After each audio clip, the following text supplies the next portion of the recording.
Now that we are logged into the Azure portal, what we will do is all of you please search for Azure Machine Learning Studio, right? So you can just again follow on the steps right now, what I'm doing. So you can just type something called Azure Machine Learning. And so there are a lot of different services that you have in Azure. So if you just click on it, there are many, many services you will find. There are virtual machines, there are all the typical cloud storage services, and a ton of different things that you see inside Azure. We are not interested in all these things. We are only interested in the machine learning and the AI services of Azure. You can just type Azure Machine Learning. And once you click on machine learning, what we want to do is we want to create a machine learning service. So I already have a resource that is created here. And let me show you how you can also create a new resource. You need to go to this page. You need to click on create and click on create new workspace. So click on create new workspace, and you will automatically your subscription will reflect here. Automatically your subscription will reflect here. And you have to create a new resource group.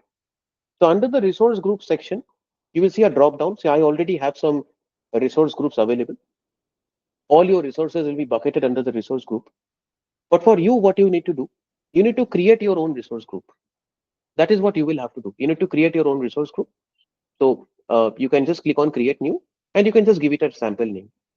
And once you do that, once you give it a sample name, you can just give the name of the resource here. So I can just say some demo, some demo. So the date today is whatever, like 14 or 17, whatever. You can just give it some sample name, and automatically the rest of the things will get filled up. And once that is done, click on review and create, and click on next, next, next, finish. Very straightforward process. This will take 2 to 3 minutes time to complete. That's why I'm not asking you to do it right now, because this will take time. So once it completes, once this process is done, what you will get is something like this. So the resource will be created. And after the resource is created, you can click on the a demo 11 April Azure Machine Learning resource. This is the resource that is created, the workspace that is created right now, which is grouped under the resource group called demo, present in the East US region. And now you can click on something called Launch Studio. This is the Azure Machine Learning Studio.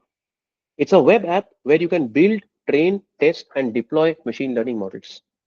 Okay, you can do the entire thing end to end inside Azure Machine Learning Studio. So all the different aspects of the life cycle that we have covered until now, starting right from getting the data, getting the trained data, all of the different pieces that we talked about, all that entire thing we can do inside Azure Machine Learning Studio. So click on the Launch Studio button. And once you click on the Launch Studio button, a slightly different URL will open up, ml.azure.com. So this was Portal Azure. So now you'll see something called ML Azure. And here you will see the entire machine learning interface. Okay, so it looks really exhaustive. Uh, there's a whole bunch of options you will find. The model catalog lists out several different types of pre-trained machine learning models, and many of them will involve generative AI. So we're not worried about Gen AI right now. Obviously, that's not the scope of our discussion, but you can actually see that there are many pre-trained generative models that are also available. So you can see O3 model. O3 is one of OpenAI's latest CAT completion models.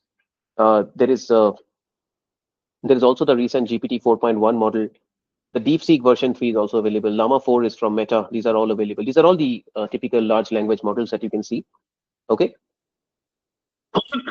uh, which you can straight away use. You can also separately decide what kind of task you want to work on. So I think these are all language modeling tasks, which are again are not so relevant to our discussion that we had over the last few days. So our task is, let's say, something like an image classification. We will talk about image classification in the second half today and some part of tomorrow. So if I have an image classification task, then these kinds of models will be more relevant for me. Okay, so we can fine tune this based on the kind of tasks that we are trying to accomplish. Okay, and based on that we can use the models. Anyway, so authoring environment will give you the different types of the different options that we have for authoring. So this is the different types of options that we have for authoring. So we can create notebooks, we can build an automated machine learning model, and we can build a machine learning model using the designer interface, and prompt flow is something for Gen AI. We can ignore this one. So it's very nice. What we can do is we can actually create a Jupyter notebook on the cloud. So you can click on create new file and you will get an option like this. You can give a file name, and this is how you can actually create a Jupyter notebook on the cloud. So I've got a working Jupyter notebook here, which I wanted to show you. So this is a Jupyter notebook that I have created on the cloud, and you can pretty much like do the same stuff. You can pretty much do the same stuff like import pandas, import NumPy.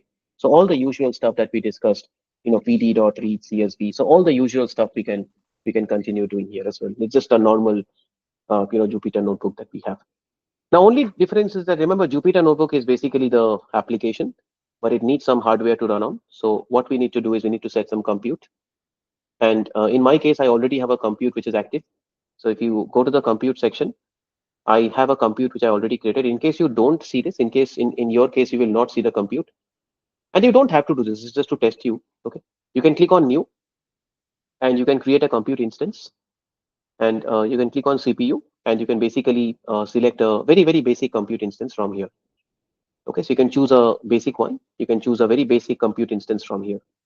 Okay, maybe $0.9 an hour, whatever. You can choose a very basic, compute instance from one of these options. So I will restart the compute instance. Let me start the compute instance just to show you the demo. It will take a moment to start. And once the compute instance is started, it takes a while to start. Okay, you can see I can directly access Jupyter Notebook using that compute instance and even VS Code Web. See how cool this is. So we were all we have got something called Visual Studio. Okay, so in our training we were all using Google Colab, right? Colab is the Jupyter application we were using. But another very popular application for doing and working with notebooks is VS Code. VS Code is also another very popular application, and you can access all these applications on the Azure cloud. Okay, so you can go back to notebooks. You can see that this kernel is right now starting. The compute is right now starting, and after this compute starts, I can basically run all these cells right within Azure. Okay, so you will not even, so you can upload a file, you can work with it the same way. Okay, so you get the idea how popular Jupyter notebooks actually are. So it's not something that is only there for Colab. It is something that is a very generic standard. And once we connect to the VM at the backend, then we can go and connect to a kernel. Kernel will be a typical IPython kernel. I can show you. I can just wait for this to start, and then we'll connect to the IPython, the Jupyter kernel at the back, and then you can run these cells pretty much the same way. Okay, so that's the idea. So we'll wait for this compute to start. And while this starts, what I will do is I'll take you to another very interesting section called the designer. So the designer interface is where you can actually create pipelines from scratch. Okay, so this is what you can do in the designer interface. You can actually build a pipeline using a simple drag and drop mechanism. So you can go to this thing called designer, and you can click on classic, create a new pipeline using classic pre-built components. Okay, so you can go and create a pipeline using classic pre-built components. You can use pre-built components and you can build a pipeline completely from scratch. Okay, so you can build a pipeline completely from scratch. So that is what we are uh, trying to achieve in this designer interface. So click on plus. I'll create a new pipeline as a small demo. And once we come here, I'll go and drag and drop a sample data set. Let's say the sample data I want to take here is the the adult census income data. So what we are trying to do here is something very similar to a case study that we covered yesterday. We are trying to look at the different features of a particular household, and we are trying to predict whether the household is rich or poor. If you want to see the sample data, you can right click and click on preview. Okay, or you can work on a different data set also. It doesn't have to be this. If you want to work on an iris data set, we can do that also. So I took some time to upload the iris demo here. So I already did that. And if you want to see the iris data, you can click on preview. And this is the same data set that we have worked on already, right? You can see the data profile, you can see the rows, the columns, and you can see a basic preview of your data. Takes a while to run.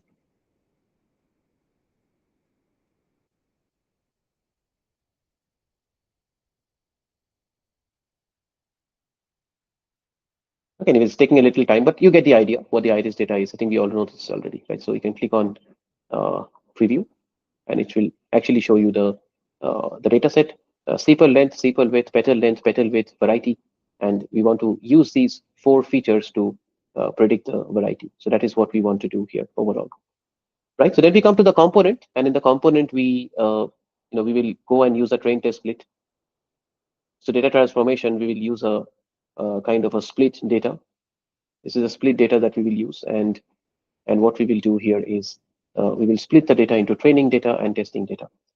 Okay, so on the training data, we will use some algorithm. So we will use a, in this case, this is a classification problem, right? This is a this is the classification problem. So we will use something like a decision tree or uh, something very similar. We can use a or maybe a multi-class logistic. See, this is what I was mentioning. The algorithms are a little different. Okay, so the sklearn algorithm names and the Azure algorithm names are a little different. So we call it fast forest, quantile regression, decision forest. Okay, you can see boosted decision tree. This is actually called gradient boosting. They don't call it gradient boost, they call it boosted decision tree. And this is called random forest actually. So there are different types of the terminologies are a little different. Okay, and there are some new some different algorithms you will also find specific to Azure. But the core ideas are very similar. The core ideas are exactly the same. Okay, so let me use a multi-class logistic regression. Let me use a multi-class logistic regression here. So this is the algorithm that I'm using. Let me auto zoom and what I want to do, I will do train model training.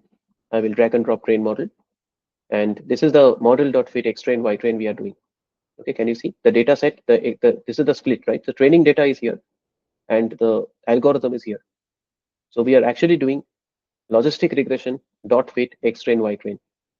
Okay, and once that is done, you can double click on the train model. You can set the feature, the label. Sorry, the label will be variety. The name of the output column is variety. Click on save, and that's it. Very simple drag and drop. So now the entire model training workflow is done. And now the last part is model scoring or model evaluation.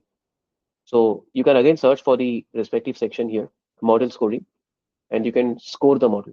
So based on whatever model that we created, so now we will look to score the model.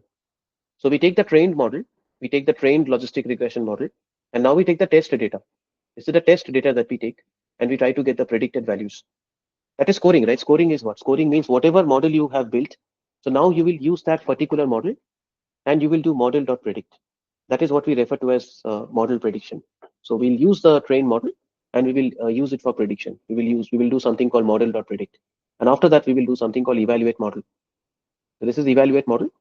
So you'll go and evaluate the model. So this is the whole pipeline that we have created. You can see the screen. This is the complete pipeline.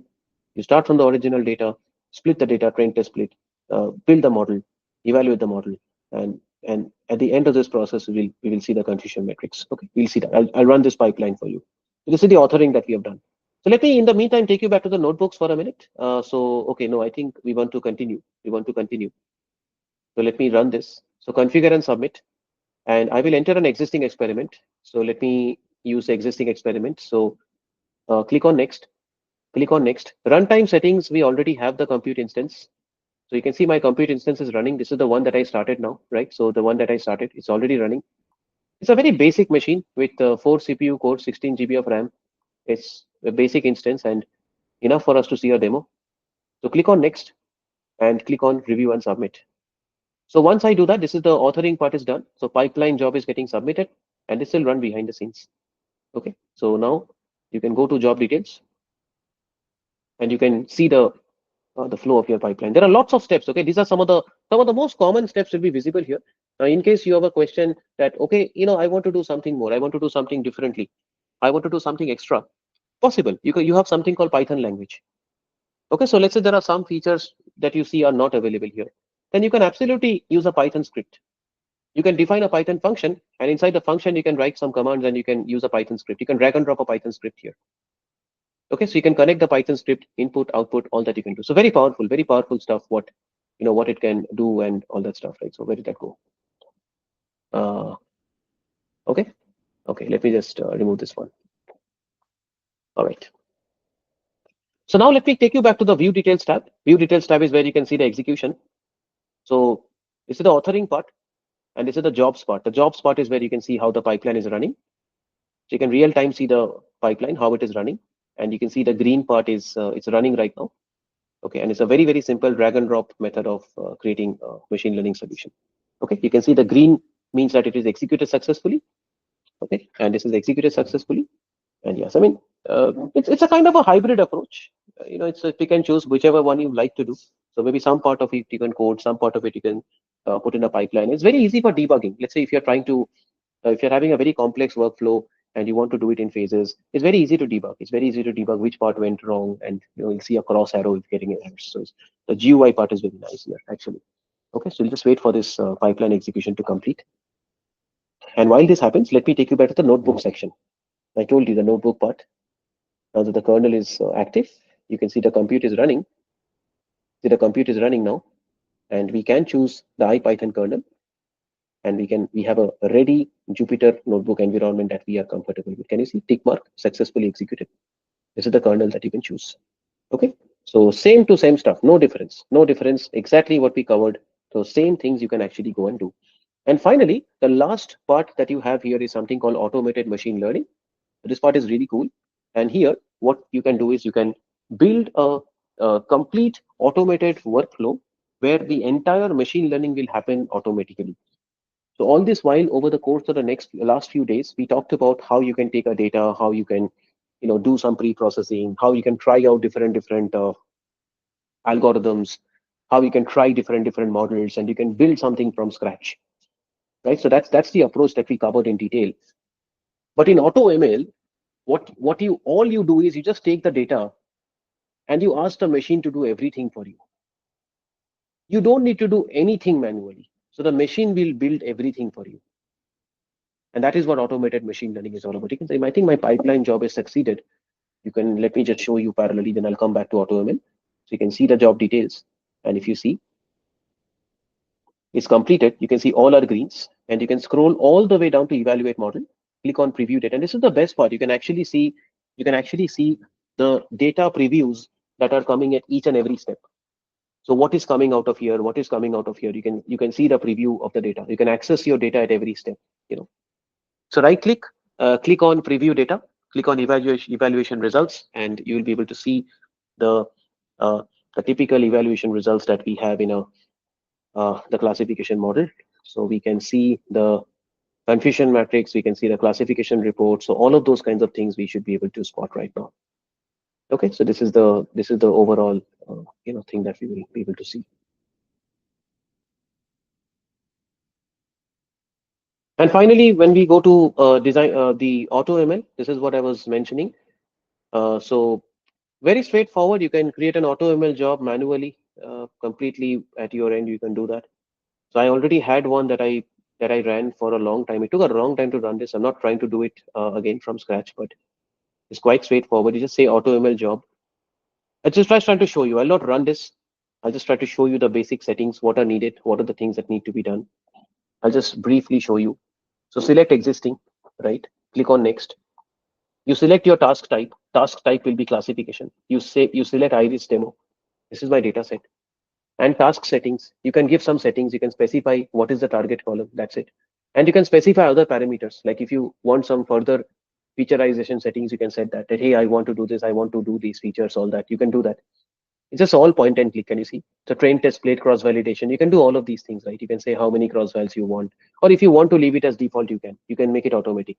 It'll anyways do all that for you behind the scenes, right? So click on next, and now you can specify the kind of compute instance that you want to create. Okay, I think this is the set of serverless computes that you can have, or you can choose your dedicated compute instance. You can either choose a serverless compute, or you can use a dedicated compute instance. In my case, I already have one. So click on it, and I can choose this compute instance, and I can basically, so I can go and I can click on next, and then I can just submit a training job. So once I do this, it will run for a long time. It will run for a long time, and at the end of the process, I will see the completed status. Okay, so 6-7 hours it might take to run this. This I already created some time back, and I wanted to show you how it looks like. So I just wanted to show you how the AutoML job, the completion looks like. You can see experiment timeout reached, hence experiment stopped. So the timeout was 6 hours. So it ran for 6 hours. Can you imagine Iris dataset so basic? And it took 6 hours to run for Iris. You know why? Because it's trying out all possible permutation combinations. That is what it's trying to do behind the scenes. So behind the scenes, we know Iris is a very simple dataset. There's not much to do, but it actually tried out all possible permutation combinations. They try to pre-process the features in different ways, do scaling, do transformation, create additional features, perform a lot of mathematical transforms on the features, try different algorithms. He tried hundreds of different algorithms, thousands and tens of thousands of different hyperparameter combinations. He tried deep learning. So he tried all the different pre-processing methods. And at the end of 6 hours, it is giving me the best model. All of it is automatically done. And if you want to see, if you want to monitor to some extent the iterations, you can scroll down and you can see each time. This is the iterations, how much time it took to fit iteration number 0. So I think it did 251 iterations. You can see how many iterations, how many tries, how many different combinations it did. The 251 different models it built behind the scene. And for every model, you can actually monitor. For every model, you can monitor the amount of time and the accuracy. So these are all the different algorithms that he tried behind the scenes. Some of which are very familiar, right? You can see this is our XGBoost. This is our extreme random trees, random forest, light GBM, KNN, right? Logistic regression, SVMs. Okay, so this is trying out all of these things behind the scenes. All the different hundreds of different algorithms is tried behind the scenes, and for every execution is giving the scores. See the scores we are getting, and it's very high. Needless to say, it's very high. It's close to 100%, 99%. So the scores are very high. So these are the scores we are getting actually, and this is the final end result that we will get. And whatever the final model is, you can see the model, the best model, output name is the best model. So the best model will be saved here. Okay, you can click on this spot. The best model will be saved here. This is the best model. And you can go here and you can see what is the best model summary. The best model summary will be this. Sparse normalizer with a random forest worked the best. For this data set, this particular combinations work the best. And you can see exactly what this is, exactly what is going on, and exactly what it did. You can see, you can click on this option and it will tell you that what this is, what are the hyperparameters, and this is the entire hyperparameters that worked the best. Okay, remember manually, if we had to do this manually, we would have we would have kind of how do I put it? We would have had to write the code. We would have had to write the code behind the scenes, but you can clearly see how it is how it is doing this behind the scenes actually. Okay, anyways, so okay, and there's also an option where you can click on view generated code, which is what you see I did here, and I can see the entire code, how what was used to generate this. Okay, obviously the algorithms are proprietary. Microsoft will not release it. Okay, obviously how we did the AutoML is very confidential, is proprietary to Microsoft, but you can actually use the services. So whatever I did with the GUI, if you want to use it in a Jupyter notebook or use a Python interface, you can absolutely do it. You just need to connect to the ML client. You can use your subscription ID, your username, password, credentials. So all that is basic endpoint access you can do. You can give your subscription ID, and you can use your local collab, even Google Colab, or your local runtimes you can use to connect to the Azure client. And once you do that, you can absolutely leverage your compute. You can give your compute name, your cluster name, and on the basis of that, you can run your script. Okay, all that you can do. Anyway, so once the model is created, once the final model is created, what I can do, I can deploy the model. So you can see that the last part that I have here is register model. So whatever best model I have, this is the best model, right? So whatever best model I have right now, so I can absolutely go and register the model. This is the best model that I was able to create. So we can absolutely go and create register model. And I can also try out something called responsible AI, where we can use different methods to explain the different outputs that the model is giving. Okay, so you can click on register model. You can give it a name. You can give it a basic name, or you can do it from here also. So in the AutoML section also, you have an option to register model. So you can click on that, and you can choose ML flow. Okay, you can do it like this, or you can do it from here. You can click on this, and you can click on register model. And once you do that, you can give it a name. You can give it a basic name. I'll call it demo, and click on register. And once you do that, the model will be registered. That's it. This is the model that is created. It's a ML flow type. And if you scroll to the model section, you can see the models is created. Can you see? If I click on model, you can see the model is created today. Today it is created. The demo is the name that I gave. And you can do all sorts of stuff. You can do model versioning and all those kinds of things. Right? You can see created on May 20th and whatever the date is right now. Okay. And why is it important? Why is it important to version? Why is it important to have these the model versioning? Because Remember, I talked about model retraining. Okay, I talked about model retraining where I mentioned that it's very important that whatever data that you're using today, the data will keep changing, right? So whatever model that you created today will need to be modified. It will need to be constantly retrained. Because if tomorrow you have some fresh data, if tomorrow you have some new data, you will need to retrain the model with the fresh data. You cannot use the same data and because that model will not be relevant anymore. Okay, that model will no longer be that model will no longer be relevant anymore. That model will no longer be relevant anymore. So what is important now is to go and take the fresh incremental data. So whatever fresh incremental data that you're getting, you please take that. And using the fresh incremental data, you want to retrain the model. You want to create uh, another model, and you save it as a fresh version. And this you will have a typical frequency every monthly, weekly, fortnightly. You might want to create different models. Okay. Anyways, the list of models will come here, and you can click on the model, and you will see the attributes of the model.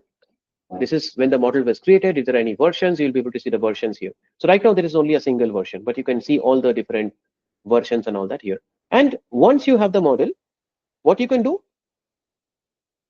this is the part, right? This is how you can save a model. In Azure, it is very easy, right? This is very easy in Azure. It's all done in the same machine learning studio environment. So it takes the data, you can build a model, right? Here I did it using AutoML, but you could have done it differently. You could have done it in a notebook, and then you can deploy it in the same interface. The concept is important. Once the model is built, I can register, I can save it, I can save it in the model artifacts, and I can use it. Using means deploying, right? You can create a real-time endpoint and you can deploy it. So I can say endpoints, or okay, I can say endpoints, and you can see this is the artifacts, by the way. Artifacts is telling you the model. This is the pickle file I mentioned. Remember, I told you that how we can save the model in a pickle file. So this is what is automatically created. If you're doing it in Python, you will have to do it manually. You will have to take that model and you will have to explicitly save it in a pickle format for use it later. But in Azure, it is all getting automatically done. Okay, and then you go to endpoints and you can click on deploy model. And once you click on deploy model, you'll be able to kind of create an endpoint, and endpoints will be visible here. Okay, so you can actually create a real-time endpoint. Click on use the model. You can create a or maybe a web service. Okay, or you can create a kind of a batch endpoint, whichever way you want to do it. And this is a separate instance that you need to create for the VM. Okay, so all this we will have to do. So you need to create a separate endpoint for the this one also. Okay, that's the way how you can create the deployment. All right, so this is just to demonstrate some of the core ideas of Azure. And once you create the endpoint, it will be visible here, by the way. You'll be able to see the endpoint here. Okay, endpoint will be visible here. So I can show you, I can create one. Let me see. So you can go and create the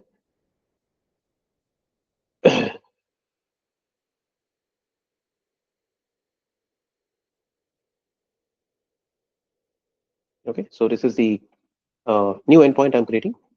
Okay, I can choose the model. The model is demo, and deployment. I can just give it some sample names, and I can choose the compute.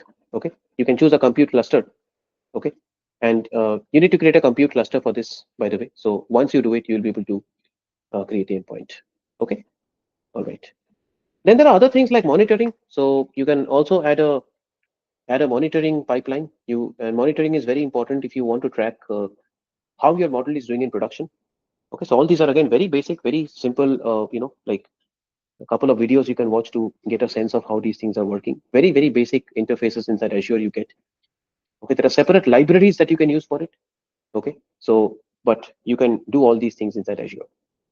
And a couple of very, very important terms that are getting used is drift. What is the meaning of drift? Drift means change, right?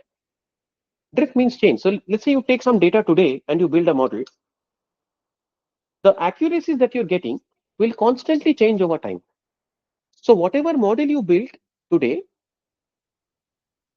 with time or as time passes by, the accuracy of the models will change because the data is changing, right? So because the data is changing, the model will also constantly keep changing. So whatever model you built based on the previous sample data, So whatever model that you built using the previous sample data will have to be changed. You have to keep up with the trends. And that is exactly what production monitoring is. So if you're looking at, let's say, network intrusion prediction, it's a very standard classification problem. You're trying to predict whether a threat happened or a threat did not happen. Typically binary classification you're trying to do. And you used data from, let's say, 6 months back, and you deploy the model. Fine, all is great. Your model will give very good performance in the initial phases of your deployment. But as time goes by, what will happen? As time goes by, newer threats are emerging. Newer kinds of different types of intrusions are happening. And when you train the machine learning model, you did not train the machine learning model to identify those kinds of incursions or those kinds of intrusions in the network. So your training data itself did not have those kinds of examples, right? Because supervised learning is only as good as the kind of data that you're using for training. So your initial models did not have that kind of data. So that is why when you build the model and when you deploy the model in production, it is unable to identify those kinds of threats in production. So in the production, it is unable to identify those similar kinds of threats. That's the issue. So that is why it is very important to monitor data drift, prediction drift. So we need to figure out what is the change in performance during deployment on my testing data. When I tested in my production, in my development environment, I was getting 99% accuracy, the same way that we discussed, right? CV accuracy or uh, initial testing that we did, we got a very high result. But over a period of time, as the model is uh, working on real production data, we will monitor it on a week by week basis, fortnightly basis. We will see what kind of results we are getting or how the model is working on real production data. That's the use case. That's the use case. Okay. And then finally, we have got data labeling services. We can also use data labeling services. I mean, and I know we took data labeling very much for granted because we were just working with data that was given to us. A CSV file was given to us. And I think as we get to deep learning, computer vision, we will see a lot of pictures are given to us. But in a real world scenario, many of the times you will need to create your own data. See, these are the reasons why the projects extend over time. Otherwise, by now, whatever we have covered in the sessions, you would have got an idea that building a sample POC is very easy. There is nothing. You take a data set, split into train test, and getting a basic baseline model it will take a few minutes. There is nothing involved. Yes, and the effort that you need to put in now is you need to pre-process your data, clean your data, you know, tune hyperparameters, make the model better. But getting a baseline is a matter of minutes, right? Once you have the right data, getting a baseline is very easy. Now, how do you make it better? How do you go back to your data? How do you curate more data? All these are the kind of things that will take time. Okay, so this is just to give you an idea to you of the machine learning studio interface.